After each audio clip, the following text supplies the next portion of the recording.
준비하고 또 이렇게 귀한 찬양 우리 부활절의 칸타타로 우리 하나님께 올려드릴 수 있고 또 우리가 함께 은혜 나누게 됨을 감사를 드립니다.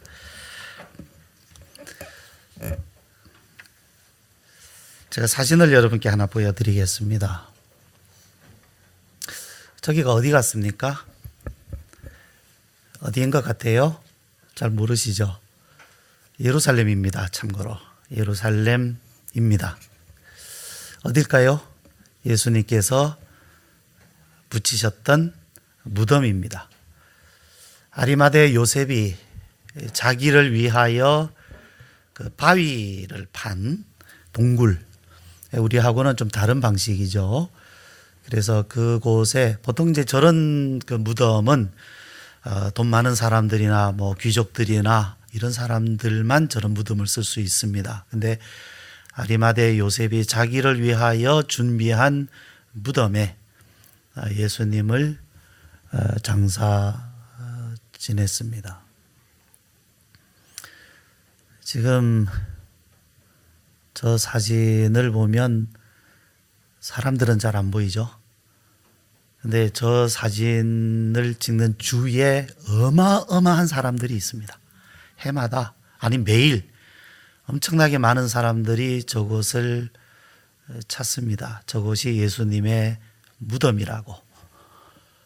주변을 보십시오. 얼마나 멋있게 비싼 보석으로 장식을 했는지. 그래서 사실 실제 저곳을 가보면 어떤 그런 바위, 예수님의 무덤이다 하는 이런 느낌은 잘 안 들어요. 막 너무 화려하게 장식을 해 놓아서 그렇습니다. 그런데 또 한 가지는 예수님의 죽으심에 대해서는 굉장히 강조가 되어 있습니다. 예수님께서 잡히셔서 십자가 지시고 걸어가신 비아 돌로로사, 그리고 예수님께서 이제 십자가에 달리신 그 장소, 그리고 예수님의 시신을 누이셨던 곳, 그래서 거기에서 다시 이제 장사 지낸 바로 이 무덤까지 예수님의 죽음에 대해서는 굉장히 강조가 되어 있습니다. 그런데 정말 아쉬운 것은 예수님의 부활에 대해서는 저 현장을 찾아봐도 예수님의 부활에 대한 강조는 잘 없습니다. 잘 없습니다. 예수님의 부활을 기념하려고 하면 어디로 가야 될까요? 어디를 찾아야 정말 예수님의 부활하심을 기념할 수 있을까요? 병아리가 이제 그 계란, 달걀이죠. 달걀이 먼저인지 계란이 먼저인지 전 잘 모르겠습니다만은, 자, 그 계란 안에, 달걀 안에 이제 들어 있는데, 그 있다가 이제 21일 만에 이제 나옵니다. 달걀을 깨고 나오는데, 그 계란 안에, 달걀 안에 있을 때에는 이것 없으면 죽습니다. 그렇죠? 이것 없으면 죽어요. 굉장히 중요한 것이죠. 그런데 이제 그 계란 껍질을 깨고 나오면 그 껍질, 계란 껍질은 그냥 버려집니다. 버려져요. 그러면 그것이 내가 21일 동안 그 안에 있었다고 해서 이 병아리가 다시 그것을 쳐다보는가? 그것을 물고서 그것을 어디다 기념을 하는가? 그렇지 않습니다. 그냥 버려집니다. 그것은 소용이 없습니다. 의미도 없습니다. 이제 그 계란으로부터, 껍질로부터 나온 그 병아리의 삶이 중요한 것이지, 그 남겨진 껍질이 중요한 것은 아니거든요. 물론 저런 장소에 가서 예수님의 죽으심을 기억하고 예수님의 부활하심을 기억하는 것은 굉장히 의미 있는 일일 것입니다. 그러나 그 장소 자체가 사실은 거룩한 것은 아닌 것이지요. 저기는 빈 무덤일 뿐입니다. 말하자면 병아리가 껍질을 깨고 나오면 이제 그것은 이제 그냥 그것으로서의 소임을 다한 것이죠. 저것은 예수님이 묻히신 곳이지만 그러나 저것은 빈 무덤에 불과한 것입니다. 자, 부활절을 맞이하면서 또한 사람들은 예수님의 부활하심을 믿느냐? 우선적으로는 예수님이 역사적으로 부활하신 것에 대해서 우리가 증명을 하거나 어떤 논리를 세우거나 하는 것은 필요한 일일 것입니다. 만약에 역사적인 부활을 믿지 못한다고 하면 그 부활에 대한 신앙도 가질 수가 없게 될 것이기 때문에 역사적인 부활에 대해서 이야기하는 것 중요합니다. 그러나 오늘 우리들에게 있어서 우리들 중에는 아마 예수님의 역사적인 부활을 안 믿거나 의심하는 사람은 없을 것입니다. 그러나 오늘 우리가 이 부활절을 맞이하여서 다시금 짚어보아야 할 중요한 문제가 하나 있습니다. 예수님의 부활을 믿느냐, 또 예수님의 부활이 역사적 사실이냐 하는 것을 넘어서서 우리 자신에게 던져야 할 또 하나의 질문이 있습니다. 그것은 바로 예수님의 부활하심으로 말미암아 우리에게 맺혀져야 할 열매에 관한 것입니다. 십자가도 그렇잖아요. 예수님이 십자가 지셨다 하는 것으로만 끝난다고 하면 그것은 하나의 이론에 불과합니다. 그냥 역사적 사실을 내가 알고 인정하는 것에 불과하죠. 그런데 그 예수님의 십자가가 오늘 나와 무슨 상관이 있느냐, 그 십자가의 구원이 오늘 나에게 무엇을 가져다 주었느냐가 중요한 거죠. 그 십자가가 오늘 나로 하여금 어떠한 삶을 살아가게 하느냐, 이것이 중요한 것이지요. 만약에 이것이 분리되어 있다고 하면 그것은 껍질뿐입니다. 주님 말씀하신 것처럼 알곡과 쭉정이, 만약에 그것이 나와 분리되어 있다고 하면 쭉정이에 불과해요. 모양만 남아있다는 얘기입니다. 부활도 마찬가지죠. 우리가 예수님의 부활하심을 알고 그냥 그 사실을 기념하는 것으로, 축하하는 것으로 오늘을 지나간다고 하면 그것은 껍데기에 불과한 것입니다. 말하자면 달걀 껍질을 가지고, 병아리가 그 달걀 껍질을 가지고 있는 것과 다를 바가 없다는 얘기입니다. 중요한 것은 그 예수님의 부활하심이 오늘 우리들에게 어떻게 열매 맺고 있느냐 하는 것이지요. 하나님은 이제 예수님이 죽으시고 다시 살아나시게 하셨어요. 나는 이렇게 능력 있다, 나는 이렇게 전능하신 하나님이다 라는 것을 우리에게 그냥 보여주시기 위하여 예수님 부활하게 하신 것은 아니거든요. 그냥 봐라, 내가 얼마나 위대한지, 얼마나 전능한지 봐라, 나는 이런 하나님이다, 나를 믿어라, 내 말 따라라, 내 명령 지켜야 된다, 이런 의미로만 예수님 부활하게 하신 것이 아닙니다. 시편 126편 6절에 이런 말씀이 있습니다. 울며 씨를 뿌리러 나가는 자는 반드시 기쁨으로 그 단을 가지고 돌아오리로다. 우리만 울며 씨를 뿌리러 나가는 게 아닙니다. 하나님도, 예수님이야말로 울며 씨를 뿌리시는 분이에요. 그런데 열매를 기대하지 않고 씨만 뿌리는 농부 없습니다. 하나님도 그러하십니다. 울며 씨만 뿌리러 오시는 분이 아닙니다. 예수님이 반드시 기대하시는 열매가 있습니다. 하나님은 일하십니다.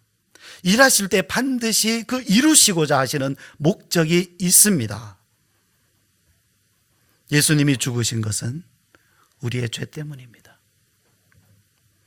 그러면 주님이 다시 살아나신 것은 무엇을 위한 것일까요? 그 목적은 무엇일까요? 오늘 말씀은 그것을 우리에게 분명하게 알려주고 있습니다. 3절 말씀이죠. 우리 같이 읽읍시다. 시작. 우리 주 예수 그리스도의 아버지 하나님을 찬송하리로다. 그의 많으신 긍휼대로 예수 그리스도를 죽은 자 가운데서 부활하게 하심으로 말미암아 우리를 거듭나게 하사 산 소망이 있게 하시며.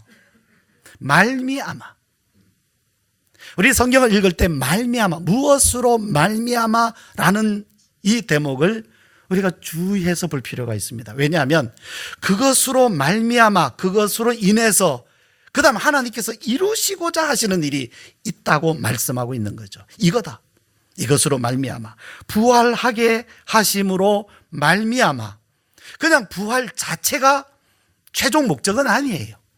그 부활하심으로 말미암아 이루고자 하시는 결과, 목적, 열매가 있습니다. 첫 번째, 부활은 우리를 거듭나게 하시려는 것입니다. 거듭나게 하시려는 것입니다. 거듭난다는 것은 새 생명으로 태어나는 것을 의미합니다.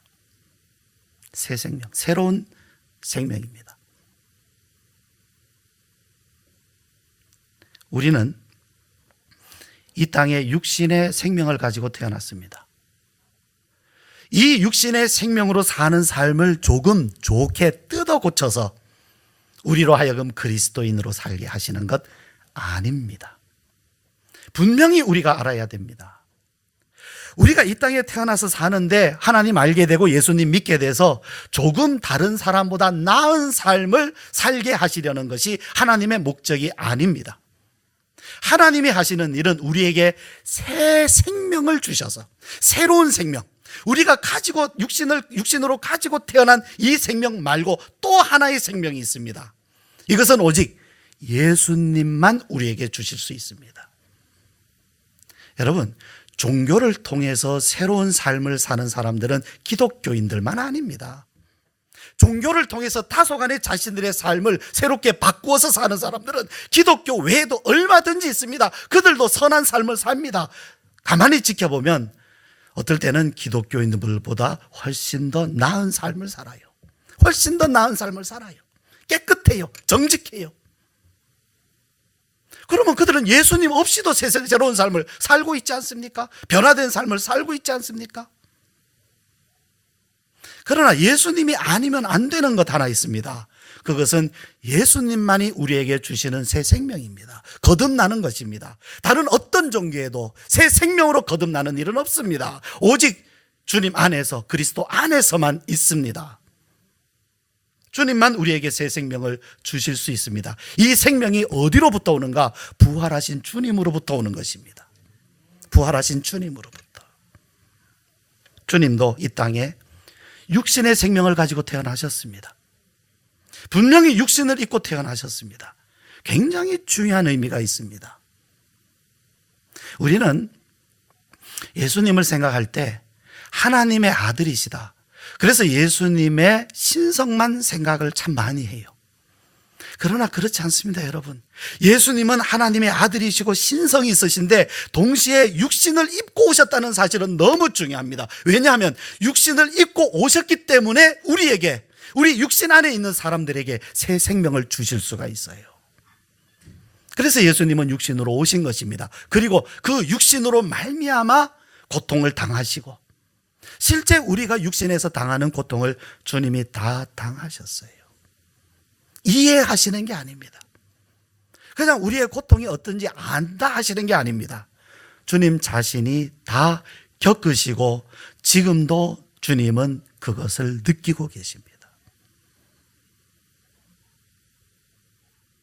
나의 이 고통을, 나의 이 힘든 것을 누가 알까? 주님은 아십니다.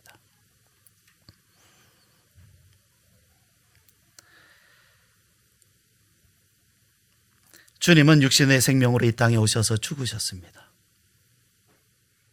주님께서 죽으시고 다시 살아나신 것은 하늘에 속한 생명, 즉 신령한 생명으로 부활하심으로 말미암아 우리들에게 새 생명을 주시려는 것입니다.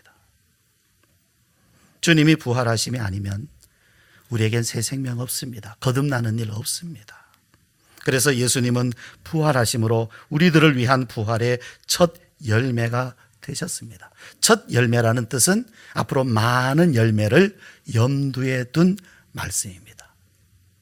우리들이 잘 아는 말씀, 요한복음 12장 24절 말씀, 무슨 말씀인지 기억하십니까? 한 알의 밀이 땅에 떨어져 죽지 아니하면 한 알 그대로 있고 죽으면 많은 열매를 맺느니라. 사람들은 이 말씀을 단지 하나의 희생하자, 헌신하자 하는 의미로 사용합니다마는 예수님은 이 말씀을 죽기 직전에 하셨어요. 한 알의 밀은 누굽니까? 단수입니다. 하늘의 밀들이라고 하지 않고 하늘의 밀이라고 하셨습니다. 누구를 말씀하겠습니까? 예수님 자신입니다. 죽지 아니하시면 하나님 아들로서 한 분뿐입니다. 그러나 그가 죽으심으로 말미암아 많은 아들을 얻고자 하신 것입니다. 그런데 놀랍게도 여러분, 그가 죽으심으로 말미암아 하늘의 밀알이 죽으면 많은 열매를 맺느니라 하는 이 말씀 속에 놀랍게도 이미 주님의 부활에 대한 암시가 들어있다는 사실이죠. 새 생명, 새 생명이 되시려고, 우리에게 새 생명을 주시려고. 우리가 태어날 때부터 하나님의 자녀로 태어났다면 거듭나야 할 일도 없습니다. 그러나 우리는 육신으로 태어난 것뿐입니다. 육신으로 살다가 육신으로 죽는 것뿐입니다. 그 후에는 심판이 있습니다. 거듭나지 않으면 안 됩니다. 우리가 태어난 것은 피조물일 뿐입니다. 우리가 하나님 나라의 영생을 얻으려면 반드시 새 생명으로 거듭나야만 됩니다. 이것 아니면 안 됩니다. 여러분, 하나님 부르시기 전까지 거듭나셔야 됩니다. 주님으로부터 이 생명 받으셔야 됩니다. 이 생명 없으면 안 됩니다. 거듭나지 아니하면 천국을 볼 수 없다고 주님이 말씀하셨습니다. 가볍게 여기지 마십시오. 여러분, 우리에게 부닥쳐 있는 현실의 문제입니다. 주님이 우리를 새롭게 하십니다. 거듭나게 하십니다. 오늘 이 부활절을 맞이하여서 여러분 거듭나기를 기도하십시오. 두 번째, 산 소망이 있게 하시려는 것입니다. 여러분, 소망이 있으십니까? 소망이 있으십니까? 집이 무너져 가고 있습니다. 집이 팔렸습니다. 갈 곳이 없습니다. 어디로 가야 됩니까? 저도 이제 곧 이사를 해야 되는데 진짜 어디로 가야 될지 모르겠습니다.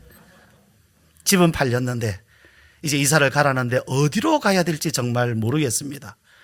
집값은 천정부지로 올라가 있고 전세도 엄청나게 높아져 가고 있고 뉴스에 보니까 내려간다고 하니까 그것에 희망을 걸고 지금 기다리고 있습니다. 여러분, 갈 곳 없는 사람은 소망이 없는 겁니다. 내가 이제 어디로 갈 것인가? 내가 육신의 삶을 사는 데까지는 소망이 있어요. 가진 것도 있으니까, 배웠으니까 육신의 삶을 사는 데까지는 소망이 있어요. 그 다음 소망이 있으십니까? 여러분, 성경이 말씀하는 소망은 산 소망입니다. 살아있는. 이게 무슨 의미인지 아십니까? 이 성경이 말씀하는 소망은 단순한 바람이 아닙니다. 단순히 내가 그렇게 됐으면 좋겠다를 소망으로 말하지 않아요. 그것을 얻은 것을 말씀합니다. 내가 어느 학교에 들어갔으면 좋겠다, 어느 직장에 들어갔으면 좋겠다 하는 것은 바람입니다. 우리는 그것을 소망이라 하지만 성경은 그것을 소망이라 하지 않습니다. 내가 어느 학교에 들어가고 싶은데 합격했어요. 합격증 받았어요. 입학허가 받았어요. 이제 입학날을 기다리는 사람과 같은 바로 그것을 성경은 소망이라고 하는 것입니다. 단순한 바람이 아니라 그것에 들어갈 수 있는 자격을 얻은 것, 이것이 산 소망입니다. 죽은 소망 아니고.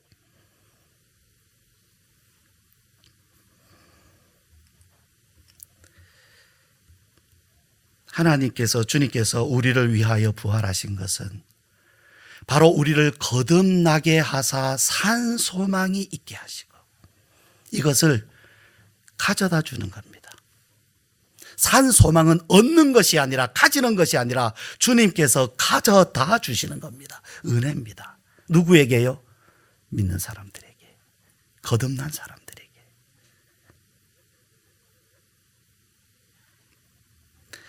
자, 세 번째는 하늘의 유업을 잊게 하시려는 것이다, 이렇게 말씀합니다. 하늘의 유업을 잊게 하시려는 것이다. 4절 말씀 같이 읽으시죠. 시작. 썩지 않고 더럽지 않고 쇠하지 아니하는 유업을 잊게 하시나니 곧 너희를 위하여 하늘에 간직하신 것이라. 예전에는요, 정말 그랬던 것 같아요. 하늘의 이 소망이다, 하늘의 유업을 얻는다 그러면 다들 너무 간절하게 아멘 아멘 했던 것 같아요. 그런데 어느 때부터는 하늘로부터 하늘의 유업을 얻는다 그러면 그러려니 하는 것 같아요. 그 소중함을 잘 모르는 것 같아요. 왜 그럴까? 왜냐하면 이 땅에서 사는 게 너무 좋거든요. 너무 좋거든요. 사람이 아무리 이 땅이 헬 조선이니 그래도 이 땅이 낫다는 거예요. 그래도 먹는 거, 입는 거, 즐기는 거, 땅에 좋아할 만한 게 얼마나 많습니까? 그러니까 하늘에 있는 것이다 그래도 마음에 별로 감흥이 오지 않아요. 왜? 땅에 있는 게 너무 좋으니까. 그렇잖아요. 그런데 여러분, 우리가 지난 새벽 기도회 때도 생각을 했지만 우리가 그것을 이 땅에서 누릴 시간이 얼마나 남았을까요? 얼마나 남았을까요? 영원합니까? 언젠가는 떠나야 되거든요. 그렇다면 이 유업이 있는 사람은 담대할 수 있어요. 아무리 나이가 이 땅을 떠날 날이 가까워와도 이 유업을 있는 사람들, 이 소망이 있는 사람들은 상관없어요. 내가 이사갈 집이 있는 사람은 지금 살고 있는 집이 무너져도 상관없어요. 팔려도 상관없어요. 왜? 이사가면 되니까. 더 좋은 집이 있으니까. 그러나 이 유업을 약속으로 받지 못한 사람들은 어떻게 될까요? 오늘 주님의 부활이 여러분에게 무엇을 말씀하고 있습니까? 인생을 이 땅에서 살고 과연 내 인생 전부를 통틀어서 남는 것이 무엇일까? 생각해 보게 됩니다. 내 인생 전부를 통틀어서 남는 것이 무엇일까? 내 이름이 남을까? 내가 가진 소유를 자녀들한테 물려주면 그것이 내 것이 될까? 내가 존경받는 사람이 되면 그것이 내 것이 될까? 정말 저는 저희 할아버지한테 죄송한데요, 저는 저희 할아버지 성함도 지금 가물가물합니다. 내가 이 땅을 살다가 죽으면 내 이름, 내 아들은 알겠지요. 그러니까 벌써 내 손자만 돼도 그냥 할아버지가 계셨더라 라는 것만 알겠죠. 참 서글픕니다. 3대, 4대, 5대 지나가면 내 이름 누가 기억해 주고 있을까? 내 얼굴이라도 알아줄까? 글쎄 모르겠어요. 이순신이나 세종대왕 같은 그런 유명한 아주 위대한 업적을 남기면 모르겠지만 그렇지 않다고 하면, 그리고 그렇게 남는다고 해서 그것이 나하고 무슨 상관이겠습니까? 그것이 나하고는 무슨 상관이겠습니까? 오늘 이 소망 없는 이 땅에서의 삶을 살아가시는 여러분들이요, 우리가 이 땅에서의 삶을 살고 하나님의 부르심을 받을 때에 그 순간에 우리의 인생 가운데 남는 것이 무엇이겠습니까? 오늘 성경이 말씀하고 있습니다. 이 유업을 잊게 하시려는 것이다. 예수님의 부활을 기념만 하고 지나가기에는 너무 아까운 시간입니다.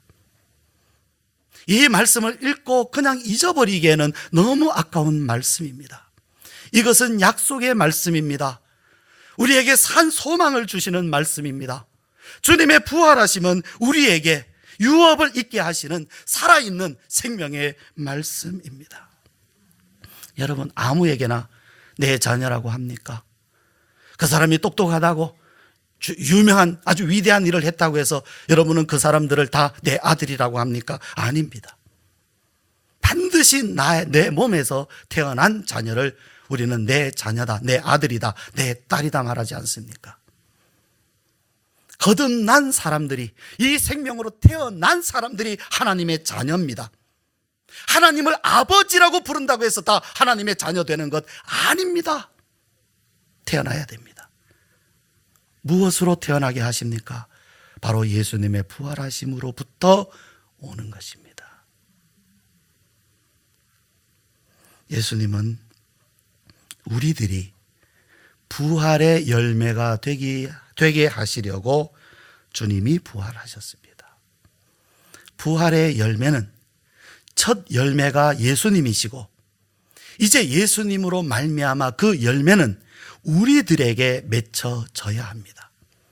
거듭나게 하시고 산 소망이 있게 하시고 유업을 잊게 하시려고 주님이 부활하셨습니다. 이 부활의 열매는 이제 여러분이 되어야 됩니다. 우리가 부활의 열매가 되어야 됩니다. 기도드리겠습니다.